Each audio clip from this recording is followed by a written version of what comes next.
రాష్ట్రంలో చంద్రబాబుకి ప్రస్తుతం ఓటు హక్కు కూడా లేదన్నారు రాష్ట్ర మంత్రి కేటీఆర్. ఖమ్మం జిల్లాలో 7 మండలాలను ఏపీలో కలిపి తీవ్ర అన్యాయం చేశారని అన్నారు. భద్రాద్రి కొత్తగూడెం జిల్లాలో పర్యటించిన కేటీఆర్ పాల్వంచలో పలు అభివృద్ధి కార్యక్రమాలను ప్రారంభించారు.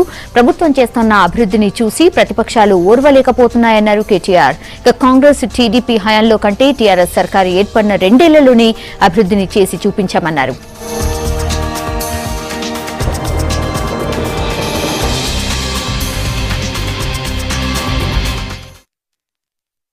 ఉప ఎన్నిక వస్తే ఆనాడు కూడా ఎన్టీ రామారావు గారు పెట్టిన పార్టీ తెలుగుదేశం, ఆ పార్టీ నాయకులపై కాంగ్రెస్ కండువాలు మెడలో వేసుకుని ఎన్టీ రామారావు గారి ఆత్మకు శోభించే విధంగా కాంగ్రెస్ తెలుగుదేశం అనైతికంగా కలిసి వస్తే దుమ్ము దులిపి కర్రు గాల్చి వాత పెడితే పాలేరు ప్రజలు ఈ రోజు కూడా ఇంకా సిగ్గు రాలేదు. అందుకే మిమ్మల్ని అందరినీ కోరేది ఒకటే, ఈ పార్టీల్ని ఈ నాయకుల్ని తరిమి తరిమి కొట్టి ఈ రోజు వాళ్ళ నాయకుడు చంద్రబాబు నాయుడే తట్టాపుట్ట చదువుకొని విజయవాడ పోయినాడు. ఆయన ఓటు కూడా మార్పించుకున్నాడు హైదరాబాద్ నుంచి.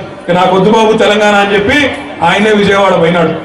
కొత్త రాష్ట్రంలో ఇన్ని సమస్యలు ఉన్నప్పటికీ, వారసత్వంగా మనకు ఎన్నో సమస్యలు వదిలిపెట్టిపోయినప్పటికీ పరిష్కరించుకుంటూ ఒకటి తర్వాత ఒకటి చేసుకుంటూ ముందుకు పోతా ఉంటే ఎన్ని రకాల చిత్రహింసలు పెట్టాలో అన్ని రకాల చిత్రహింసలు పెడుతూ ఈరోజు మళ్ళీ ఒకసారి 65 ఏళ్ళు వాళ్ళకు అధికారం ఇస్తే కాంగ్రెస్ కు తెలుగుదేశం కు ఏమీ చేయకపోగా ఈ 2-2.5 ఏళ్లలోనే మొత్తం కేసీఆర్ గారు చేయాలి, ఆయన దగ్గర ఏదో అల్లావుద్దీన్ అద్భుత దీపం వాళ్ళు ఇచ్చిపోయినట్టు మనం చేయనట్టు వాళ్ళు ఈరోజు ఎటకారు మాటలు మాట్లాడుతూ ఉన్నారు. ఒక్కసారి మీరు ఆలోచించండి. 65 ఏళ్ల దరిద్రం, 65 ఏళ్ల సమస్యలు 2 ఏళ్లలో పోతాయా? సమయం ఇవ్వరా? ప్రజలు మీరే మాకు 5 ఏళ్ళ అవకాశం ఇచ్చారు.